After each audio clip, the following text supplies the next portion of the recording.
Les gens disent qu'on a tissé des toiles d'araignée dans la vallée. Mais c'est pas ça. Ça y ressemble, mais la réalité c'est autre chose.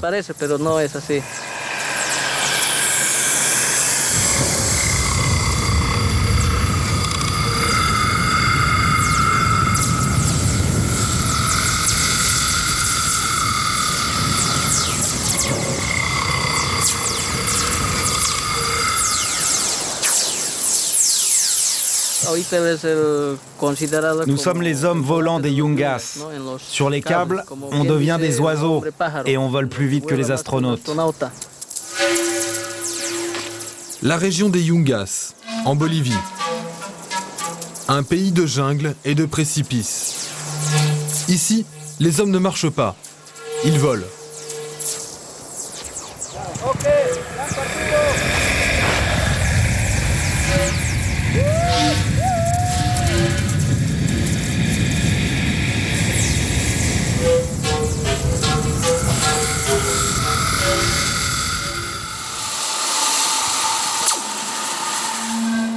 Ces hommes oiseaux sont des cocaleros, des cultivateurs de coca.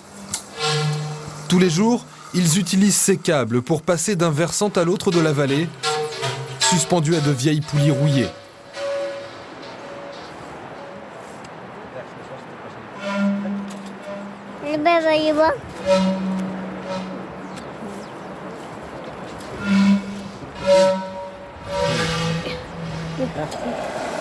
30 secondes pour passer de l'autre côté.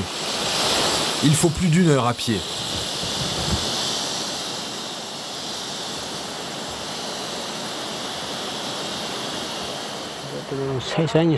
Ce câble, il doit avoir 6 ou 7 ans. Avant, il n'y avait rien?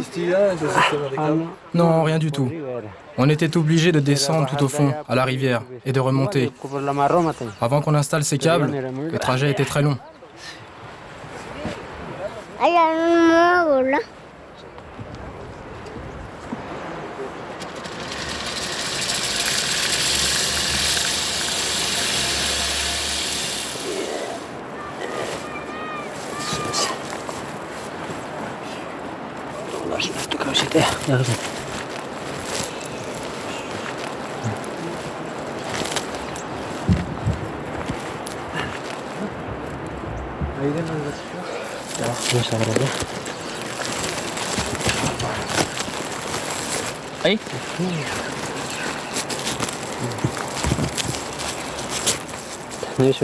Comme ça, on va arriver plus vite à la maison.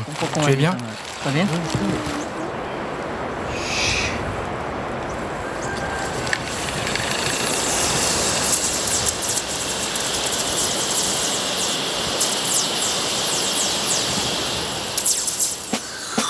Dans cette région, l'horizontale n'existe pas.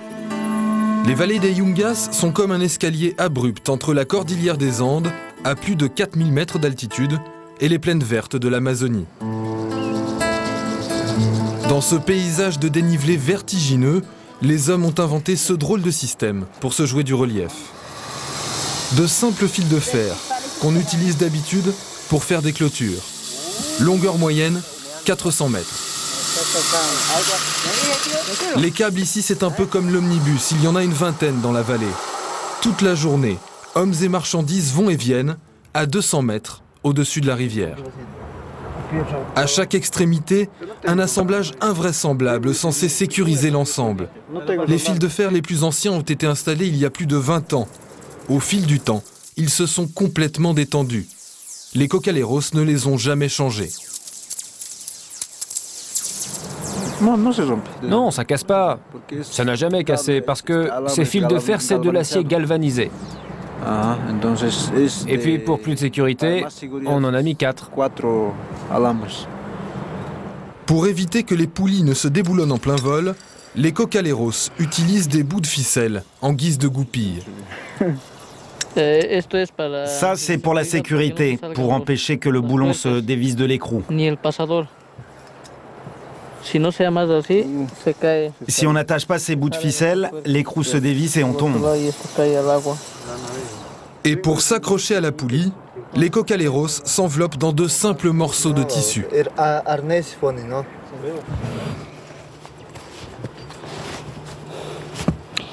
C'est comme ça qu'on s'accroche, oui. Et ça suffit pour ne pas tomber? Suffisant? Oui, bien sûr, c'est suffisant. Même pour 2 personnes. On peut passer à 2 en même temps. Et même à 3. On pourrait traverser à 3. Les feuilles d'arbre, c'est pour s'arrêter. Ça sert à freiner. Ça évite d'arriver trop vite de l'autre côté. Et les feuilles ne brûlent pas? Non, ça brûle pas. Je m'en vais de l'autre côté. Je vais voler comme un avion.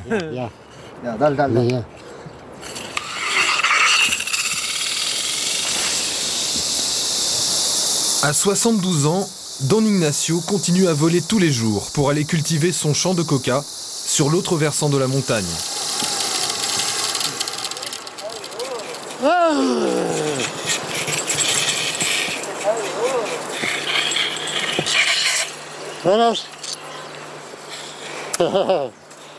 Depuis l'effondrement des cours du café, la coca est devenue la culture la plus rentable pour les paysans des Yungas.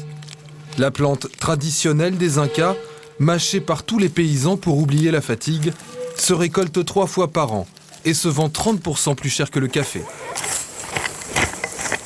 Don Ignacio a été le premier à s'installer dans cette vallée. C'est aussi lui qui a eu l'idée du câble. Je suis arrivé ici en 1955. C'est moi qui ai fondé cette communauté et tout ce qu'il y a ici. Avant, il n'y avait rien. Rien pour passer. On portait nos ballots, on était chargés comme des mulets. C'est comme ça que j'ai eu l'idée de construire un système de câbles. Alors j'ai acheté des fils de fer, je les ai tendus à travers la vallée, avec une corde. Don Ignacio ne sait ni lire ni écrire. Il a testé son invention de façon empirique, sans schéma ni calcul. Au début, personne ne voulait passer. On n'était pas rassurés. Alors la première fois, on a essayé avec un sac de cailloux. On a envoyé le sac et s'il arrivait, eh bien ça voulait dire que nous aussi, on pouvait passer. L'invention de Don Ignacio a changé la vie des cocaleros, qui peuvent désormais faire passer sans effort de lourdes charges à travers la vallée. Mais dans la communauté, beaucoup ont peur et préfèrent encore descendre à pied. Maria a cessé de traverser depuis que le câble lui a pris son mari. Il y a déjà eu un accident. Mon mari, le père de ma fille, est mort ici. Sur un autre câble, un peu plus bas, il est tombé jusqu'en bas, à la rivière. Comment ça s'est passé? Apparemment, il a été déséquilibré, a glissé de son harnais et il est tombé. En vérité, je ne sais pas vraiment comment ça s'est passé, mais il est tombé tout seul. Le câble n'a pas fait qu'une veuve.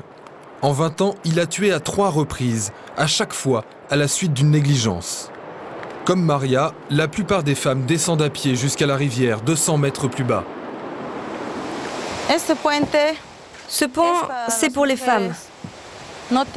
On n'a pas le courage de passer en haut, alors on passe presque toutes par ici. En plus, c'est plus agréable parce que si on veut, on s'arrête pour se baigner.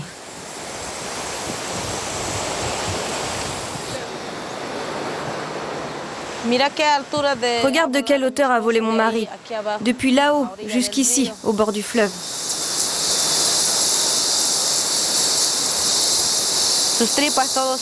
Ses boyaux étaient sortis.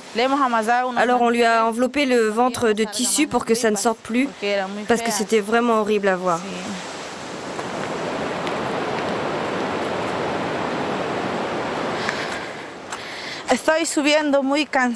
Je suis vraiment crevée, parce que ça monte beaucoup.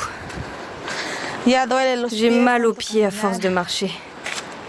Mais pour Maria, tous ces efforts valent mieux qu'un passage sur le câble.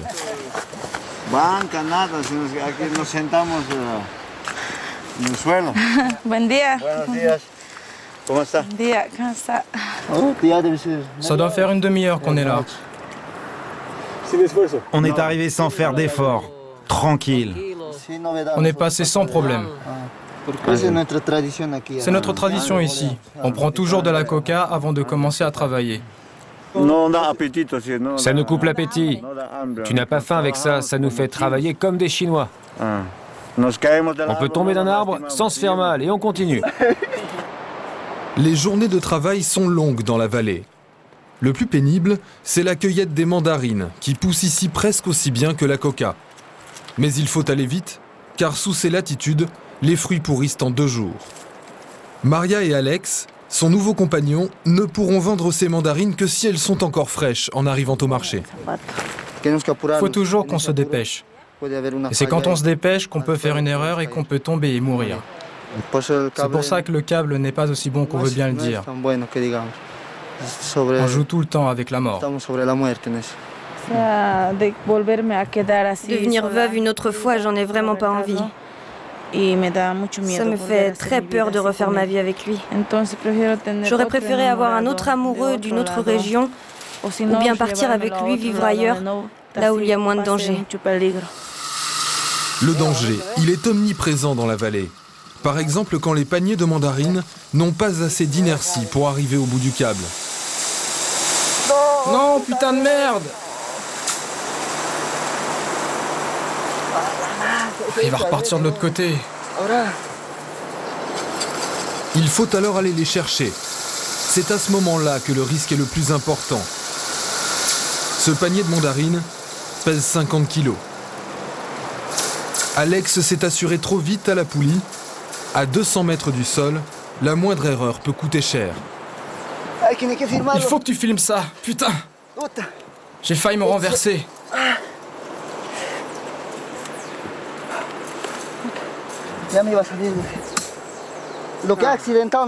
Les accidents, ça se passe comme ça. Le harnais glisse, comme ça, et tu pars en arrière. Si ça arrive, putain, tu tombes jusqu'en bas. C'est ce qui a failli m'arriver. Je me suis dépêché et je me suis mal assuré. Tout ça pour aller chercher un panier.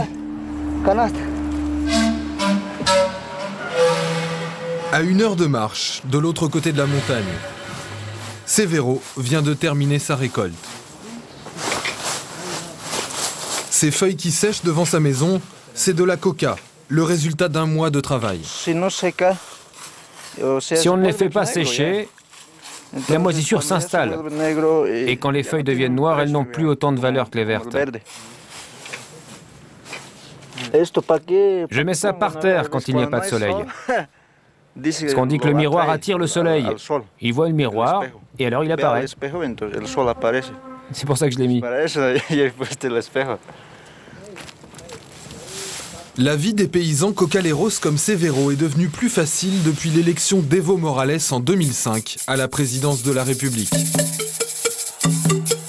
Evo, premier chef d'État indien d'Amérique du Sud, et surtout porte-parole du puissant syndicat des cultivateurs de coca. Avec lui, les lois restreignant la culture de la coca ont été considérablement assouplies.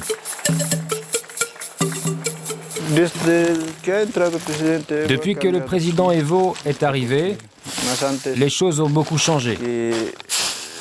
Avant, il y avait toujours des blocus, des embargos. Les gouvernements précédents nous l'ont dit, ils voulaient éradiquer toute la coca. Personne ne voulait nous défendre.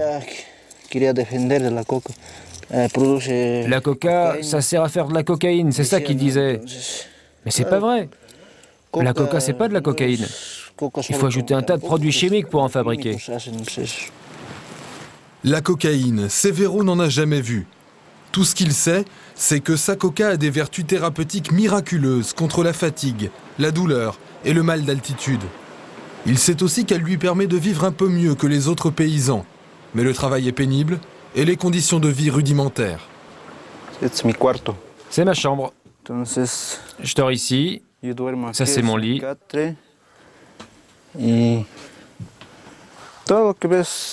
Et j'ai tout ici, hein, tous mes vêtements, ma petite coca que j'ai cueillie. C'est comme ça que je vis.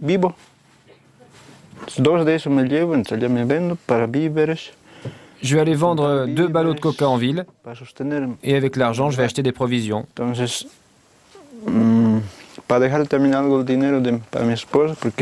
Et le reste, je vais le donner à ma femme. Elle vit avec mes filles à La Paz. Parce qu'on ne peut pas vivre ensemble ici avec la famille.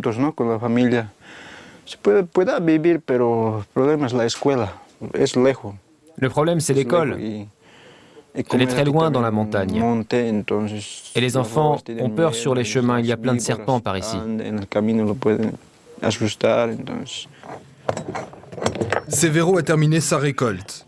À cause de la lutte anti-drogue, il est obligé d'aller jusqu'au marché officiel de La Paz pour vendre sa production, à 5 heures de bus de sa cabane. Il va en profiter pour rendre visite à sa femme et à ses 2 filles. En un mois, il a accumulé 50 kilos de feuilles de coca qu'il doit maintenant faire passer de l'autre côté de la vallée jusqu'à la route. Severo emporte aussi un grand panier de mandarines pour sa famille.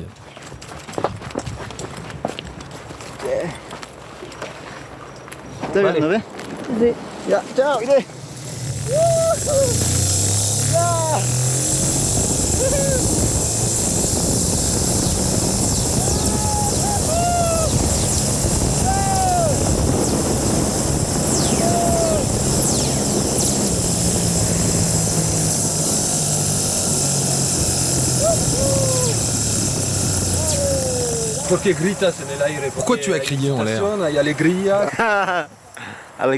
Le bonheur. Le bonheur de quoi? Le bonheur de traverser, quoi. De voler. De voler comme un oiseau fou. Mais passé l'ivresse de la traversée, il doit encore peiner 10 bonnes minutes pour hisser un seul ballot de 25 kilos jusqu'à la route. Et Severo en a 3. Aïe.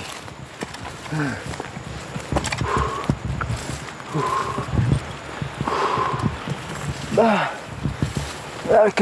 je suis crevé.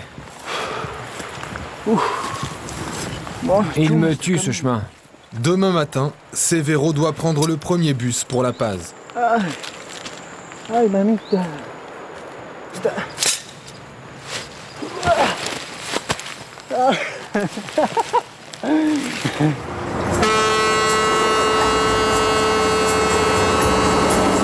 Cette route qui serpente dans la vallée des Câbles, c'est l'artère qui relie la Bolivie des sommets à celle des plaines, 4000 mètres plus bas.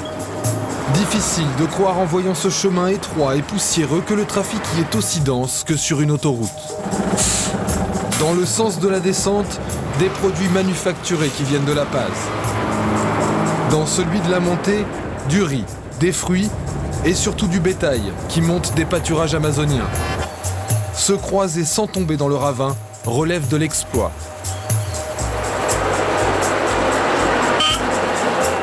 Partout, des croix à la mémoire des victimes d'accidents. Les Boliviens ont surnommé cette route El Camino de la Muerte, le chemin de la mort. La Paz, capitale économique de la Bolivie, c'est le point de départ de la route, à 4000 mètres d'altitude. Le quartier des camionneurs.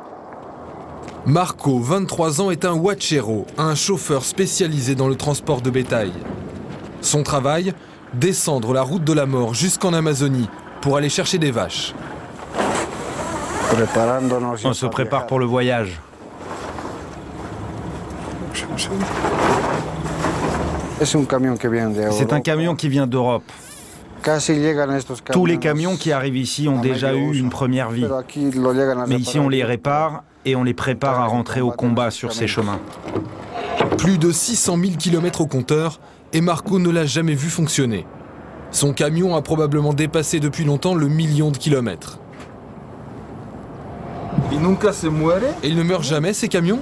Non, parce qu'on les répare. Ici en Bolivie, tout se répare. Marco voyage toujours avec un assistant, son cousin Wilson. Car affronter seul la route de la mort est bien trop risqué.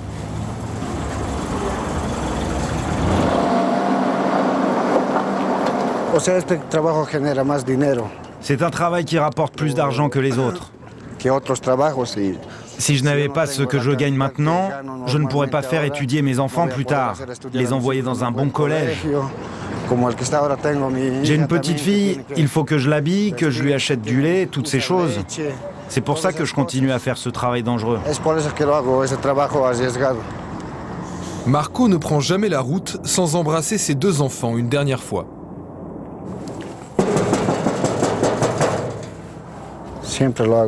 Je fais toujours ça. Pour les avoir ici pendant tout le voyage. Salut. Tu as été sage? Oui. Si. Sûr? Oui. Tu vas être bien sage? Et quand je reviendrai de voyage, je viendrai te voir. Qu'est-ce que tu veux que je te ramène? Qu'est-ce qu'il y a à San Borja? Il y a toutes sortes de fruits là-bas. Il y a des bananes? T'en veux? Je vais te ramener, mais tu vas être sage, hein? Oui. Oui. T'es sûr, hein?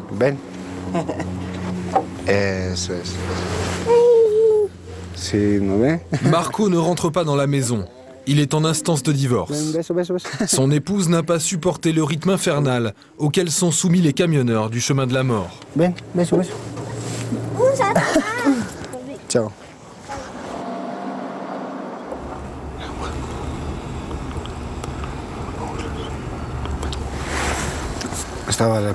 Je prie le Seigneur pour qu'il me fasse rentrer sain et sauf de voyage. Chaque fois que je dois sortir de chez moi et conduire, je prie toujours le Seigneur.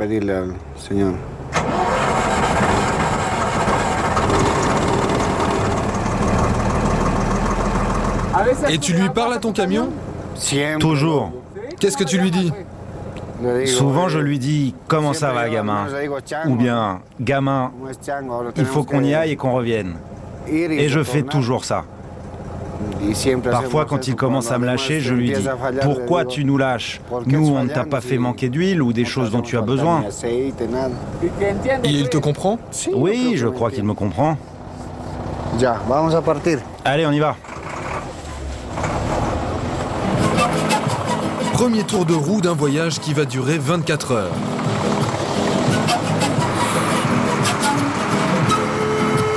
Marco emprunte le chemin de la mort 1 à 2 fois par semaine. 900 km aller-retour sur l'une des routes les plus dangereuses du monde. Salaire de la peur, 140 € par mois.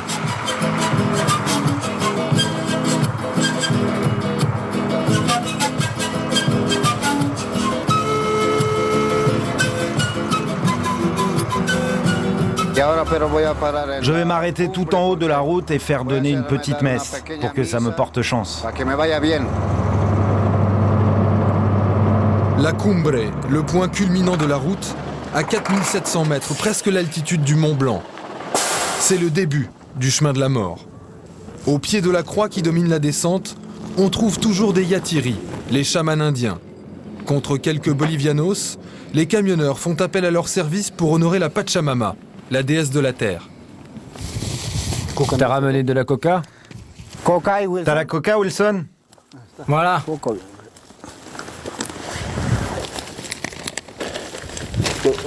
Comment tu t'appelles? Marco. Moi, je suis Esteban. Monsieur Marco, on va te faire une cérémonie. Une petite cérémonie. Où est-ce que tu vas? À San Borja. San Borja. Les esprits de la nature, les diables, on va tous les invoquer. Et c'est quoi ton camion? Un Volvo. Quel modèle? Un FL7. Il y a tous les esprits ici. On les appelle Achachilas en indien aymara. Il y a aussi la Pachamama et le Pachatata. On les invoque pour qu'ils nous aident, pour qu'on ait l'abondance, la santé, pour que son camion n'ait pas de problème sur la route. Où est-ce que tu voyages déjà? À San Borja. San Borja. On prie pour que ses affaires aillent bien, pour qu'il lui arrive rien. On invoque les esprits pour toutes ces choses.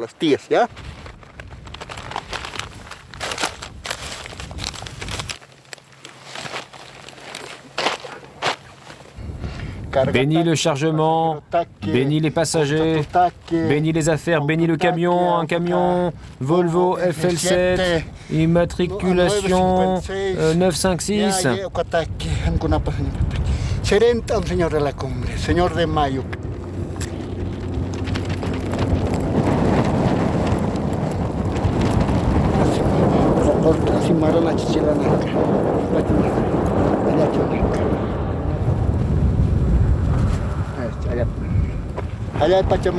Une offrande à la Pachamama. Pour le bien de tous, santé!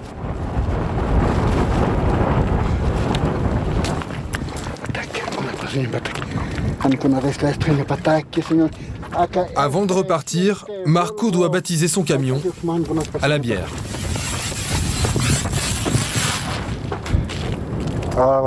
Maintenant, on peut continuer le voyage plus tranquille. On sait qu'on est protégé par les esprits contre tous les dangers. Bonne chance, petit Marc. Voyage heureux, voyage éternellement. Que tu aies l'argent, la santé, que le Seigneur de la Cumbre vous bénisse.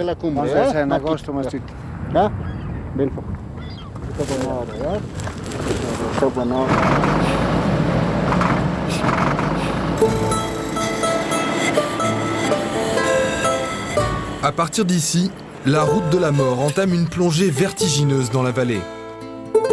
Sur les 50 premiers kilomètres, les camions dévalent près de 3000 mètres de dénivelé jusqu'aux vallées des Yungas.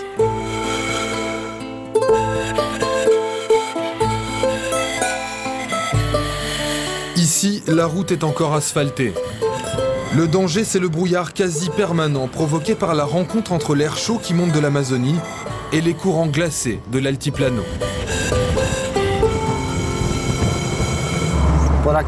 Ici, il tombe toujours un petit crachin. C'est normal ici. Et encore là, ça va. D'habitude, le brouillard est plus épais. Des fois, on voit même pas 2 mètres.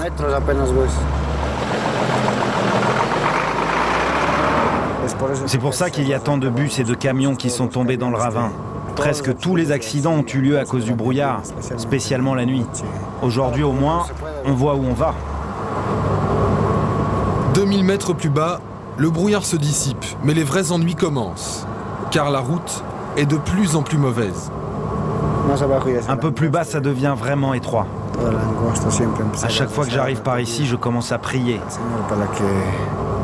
À demander au Seigneur qu'il m'aide à bien reculer lorsqu'il faudra céder le passage. Parce que le problème, c'est le croisement des camions. Fin de l'asphalte. Il n'y en aura plus jusqu'à l'Amazonie. À partir d'ici, tous les véhicules ont l'obligation de rouler à gauche. Comme le conducteur est assis à gauche du côté du ravin, c'est plus facile de voir où on va. Tu peux sortir la tête pour voir si tes roues passent près du bord, du précipice et pas tomber. Si on roulait à droite, on ne verrait rien en reculant. Reculer, car ici, la plupart du temps, les camions n'ont tout simplement pas assez de place pour se croiser.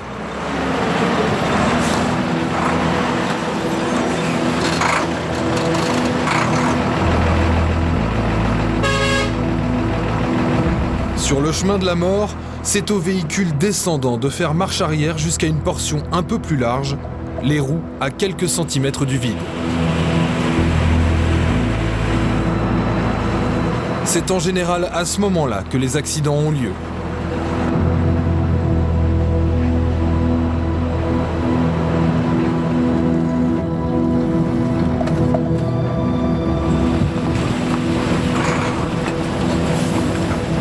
Et quand il s'agit d'un camion rempli de passagers ou d'un bus, le bilan est toujours terrible.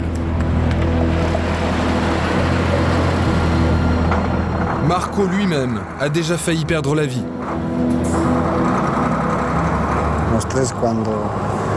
Une fois, une de mes roues s'est retrouvée dans le vide.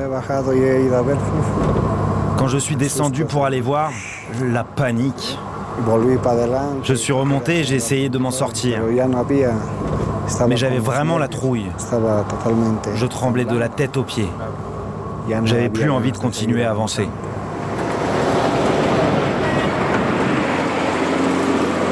Aujourd'hui, Marco est devenu un vétéran de la route. Il en connaît le moindre piège.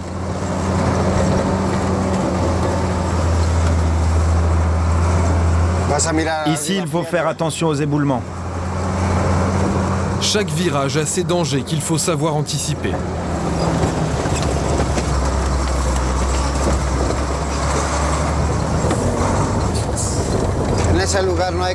À cet endroit-là, il ne faut pas freiner. C'est pour ça qu'il faut rouler bien plus doucement qu'ailleurs. Un coup de frein et tu pars comme ça. Parce qu'ici, il y a beaucoup de boue. Ce camion a eu de la chance. Il a dérapé du bon côté de la route et s'est encastré dans le talus. On doit enlever toute la boue. Impossible de repartir. Pour ce chauffeur et son épouse, il n'y a pas le choix. Il faut piocher. 1 heure. Ça fait 1 heure qu'on travaille. Vous pensez que vous allez vous en sortir? Ouais, on va y arriver. Mais il existe une portion encore plus étroite, plus dangereuse. Aujourd'hui, une déviation permet aux routiers de l'éviter. Mais jusqu'à l'an dernier, plus de 200 poids lourds empruntaient ce chemin infernal, quotidiennement. La chaussée ne dépasse pas 3 mètres de large et les ravins plongent à plus de 500 mètres. Aujourd'hui, on n'y trouve plus que des touristes à vélo, amateurs de frissons, venus compter les croix.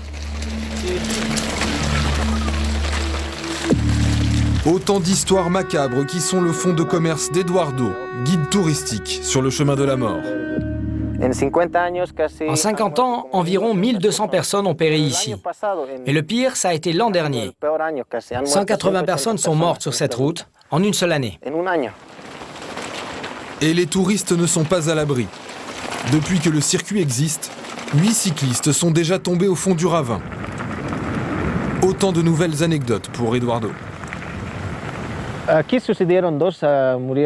Ici, 2 Israéliens sont morts. Une femme, il y a 5 ans dans le virage, elle a perdu le contrôle. Elle est partie tout droit. Elle a fait une chute de 120 mètres. Et là, vous voyez le drapeau israélien? Celui-là, c'était il y a 2 mois.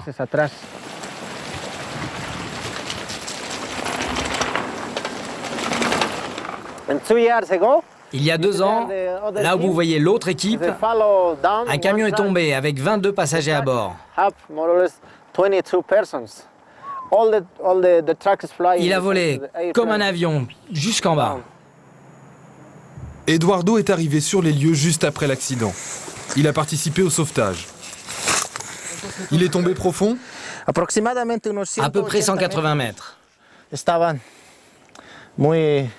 Les victimes avaient les membres disloqués, de la ferraille au travers du corps. C'était vraiment terrible.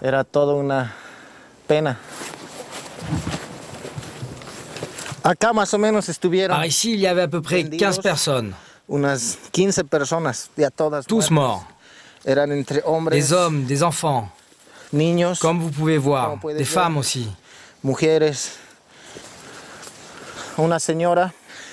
Une femme était encore vivante. On a lutté pendant 30 minutes pour la remonter. On est arrivé à environ 2 mètres de la route.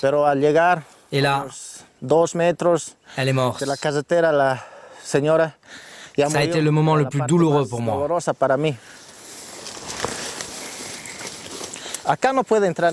Les hélicoptères ne peuvent pas accéder ici. C'est un vrai problème. Et c'est pour ça qu'on ne peut sauver seulement que les gens qui sont près de la route. Si on pouvait explorer ce ravin un peu plus bas, on trouverait beaucoup de squelettes de gens qu'on n'a jamais pu secourir. «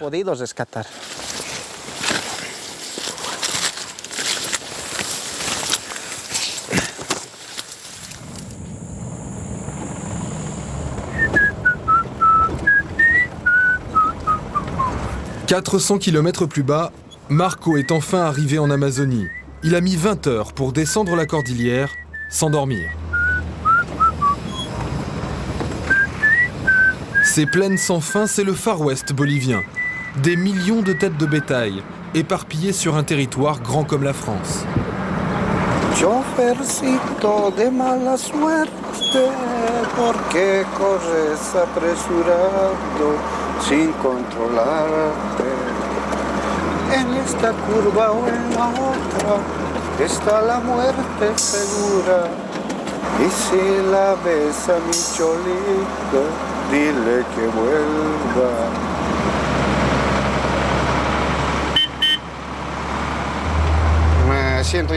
Je suis content et je remercie Dieu de m'avoir permis d'arriver jusqu'ici sans problème. Mais le danger continue parce qu'ici, cette route, elle t'endort. Plus haut, tu es obligé d'être attentif parce que tu enchaînes les virages.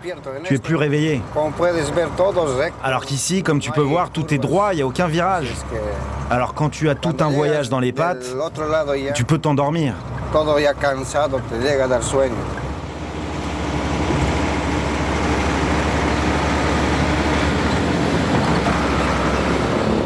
San Borja, 20 000 habitants.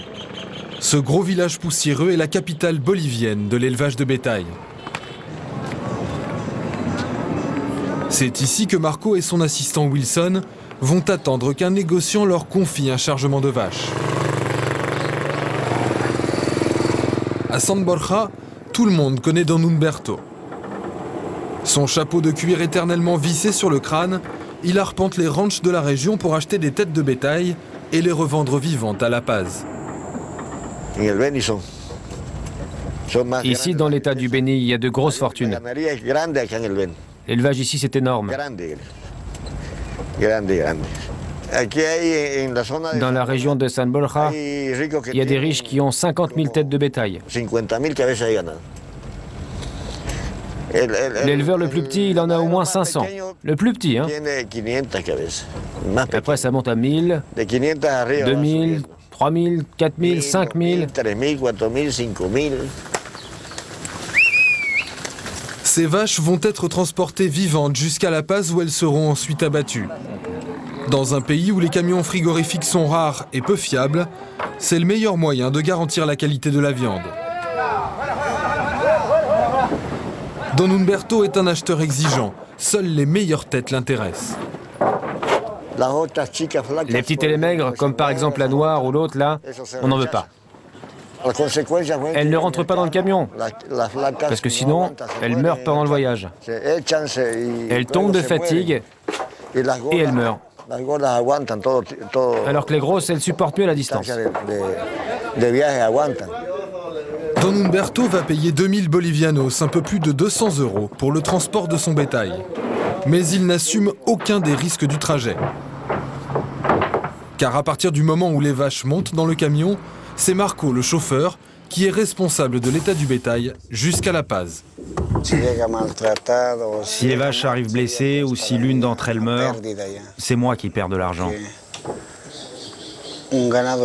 Parce qu'une tête de bétail, ça vaut 1900 à 2000 bolivianos. C'est ce que rapporte un voyage.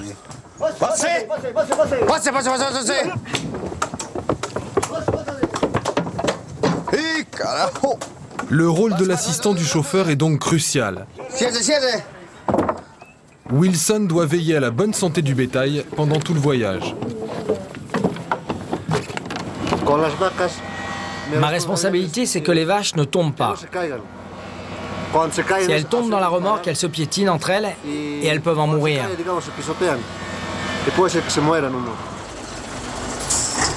Tu vas amener ces vaches à Dona Valentina.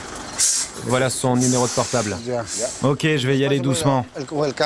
Il est fatigué le bétail? Non, non, non, elles sont bien reposées. Je te conseille vivement qu'il n'arrive pas de vaches en mauvais état. Fais bien attention, s'il te plaît. Bien, Don Humberto.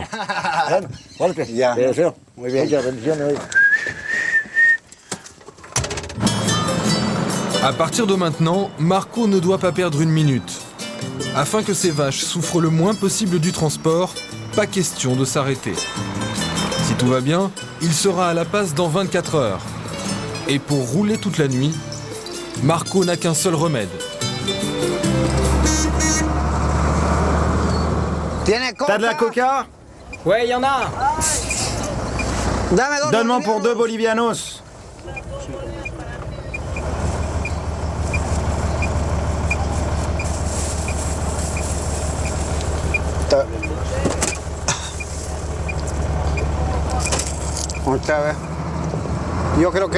Sans coca, je crois que je ne pourrais pas tenir le coup toute la nuit. La coca t'aide à supporter la fatigue et elle t'empêche même d'avoir peur. Peur de quoi? La peur de la route, parce que sur cette route, on raconte beaucoup d'histoires. Par exemple, dans cette montée qu'on va prendre, on dit qu'il y a une femme qui marche toujours le long de la route. Mais quand tu arrives près d'elle, elle disparaît. Pour Marco et Wilson, la nuit va être longue. Ils ne s'arrêteront qu'une heure pour souffler un peu.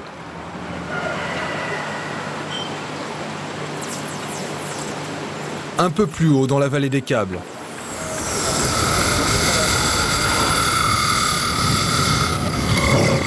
8 heures du matin. Severo va prendre son bus pour vendre ses 50 kilos de feuilles de coca au marché. 5 heures de trajet sur la route de la mort.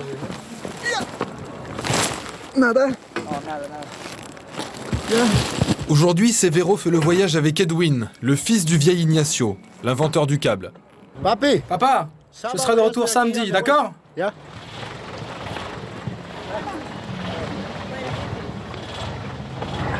Intrépides sur leur câble, les hommes volants des Yungas sont beaucoup moins à l'aise lorsqu'il s'agit d'emprunter la route de la mort.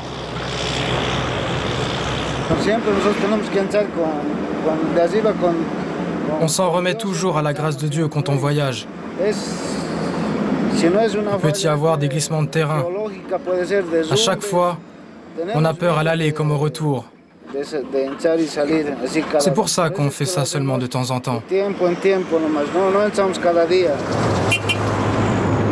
Mais pour Severo, peu importe les angoisses de la route. Cela fait 1 mois qu'il n'a pas vu sa famille.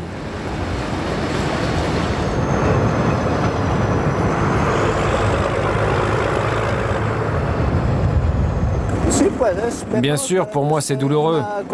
Je me demande comment elles vont là-bas. Ça me fait de la peine.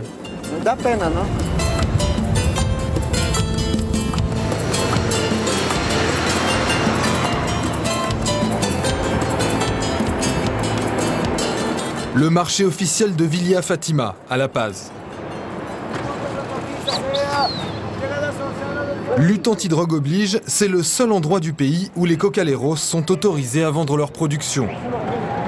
En fait, on estime qu'au moins 1/3 de la coca qui sort d'ici finit dans les laboratoires des trafiquants de cocaïne.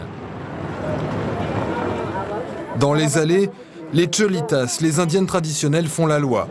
Ce sont elles qui achètent et revendent les feuilles de coca.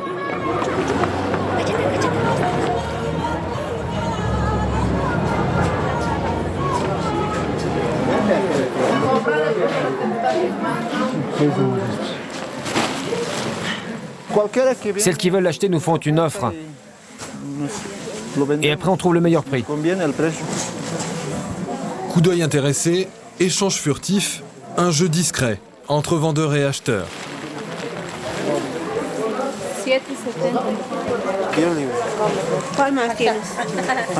Tu as combien d'autres sacs? J'en ai que 2. Combien tu m'as payé la dernière fois? Cette fois-ci, tu dois payer plus. L'acheteuse abandonne la partie. Mais Severo ne tarde pas à en trouver une autre. Je suis en train de vendre. Je vais tout vendre. Il faut encore qu'on négocie. Avec qui t'as fait affaire? Avec la dame là-bas. Combien? 700. 700 bolivianos pour chaque sac de 25 kilos. Au total, Severo empoche l'équivalent de 140 € pour 1 mois de travail.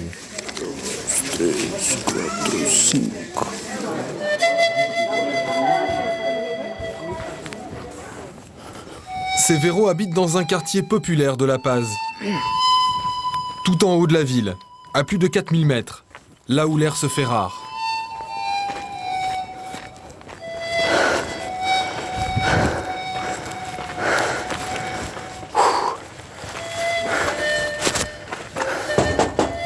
C'est ma maison. Si.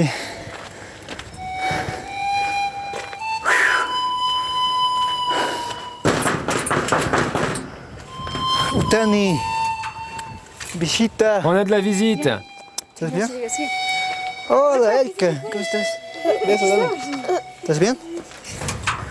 Hola. ¿Cómo estás? ¿Estás bien nomás? Besito. Beso pues.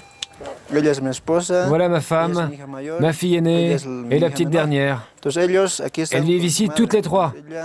C'est ma femme qui s'occupe des enfants, les envoie à l'école, lave leur linge et leur fait à manger. C'est difficile de vivre sans lui? Oui, c'est un peu dur parce qu'on est toutes les trois sans nouvelles. Quand il n'arrive pas, j'ai peur. Je m'inquiète pour lui. Je préférerais qu'il marche plutôt que de prendre le câble.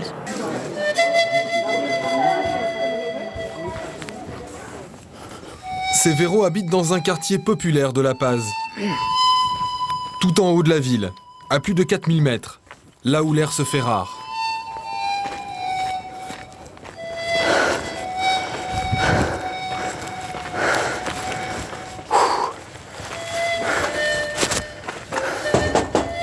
C'est ma maison. Si. Ne souffre pas comme moi. Je veux pas qu'elle soit paysanne. Je veux que mes filles étudient, qu'elles trouvent un travail en ville, comme secrétaire, dans un bureau, enfin ce qu'elles veulent, quoi. Mais qu'elles puissent décider elles-mêmes quand elles seront plus grandes.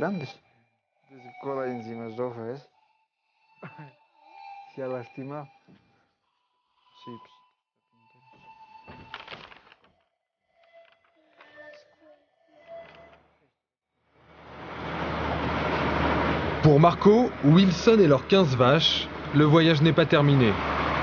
Il leur reste à gravir la partie la plus difficile de la route, la dernière montée vers les Andes. Mais le temps presse. Dans la remorque, le bétail commence à souffrir. Et impossible de s'arrêter à cause de l'étroitesse de la route.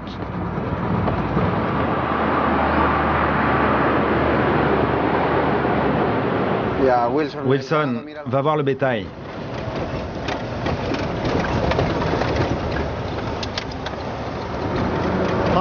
C'est bon, ça va aller. Les bêtes sont épuisées. Il ne faut pas qu'elles se couchent car elles pourraient se blesser entre elles.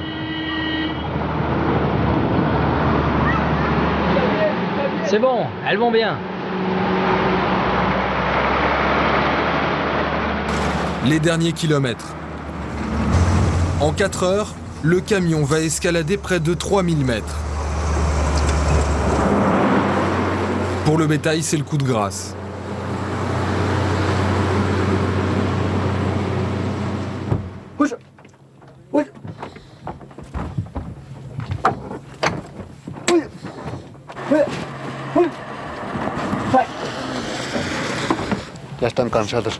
Elles sont épuisées. Mais on ne va pas tarder à arriver. C'est l'altitude qui les affecte. Et le climat. Dans 1h30, ça fera 24 heures qu'on est parti. Je suis crevé. C'est la seule vitamine qui me fasse encore réagir.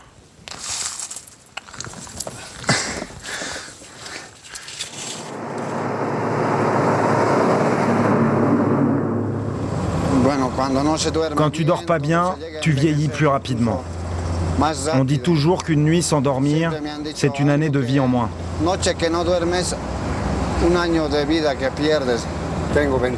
Je n'ai que 23 ans, mais j'en fais plus à cause des nuits blanches et de tous les voyages que j'ai faits derrière ce volant. Enfin, le camion franchit péniblement le col de la Cumbre, à 4700 mètres. C'est la fin du périple, La Paz est juste derrière. Je vais continuer comme ça jusqu'à ce que j'arrive à me payer mon camion pour travailler à mon compte. Tous les chauffeurs commencent comme ça et finissent propriétaires. Mon but, c'est d'avoir un camion à moi et pour ça, je dois continuer à me défoncer.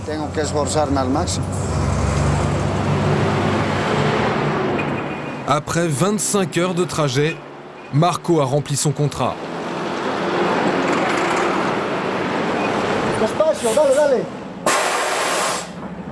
Ces 15 vaches sont arrivées sans encombre à l'abattoir municipal de La Paz. Elles seront mises à mort dans la nuit.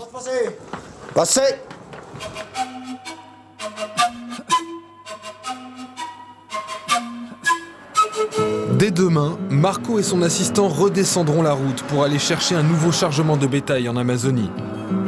Dans une dizaine d'années, il l'espère, Marco aura réuni les 15 000 € nécessaires à l'achat du camion de ses rêves.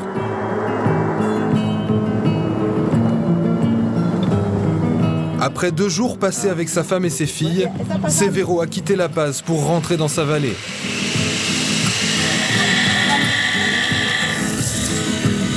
Il a rejoint le vieil Ignacio et les hommes volants des Yungas dans les champs de coca du chemin de la mort.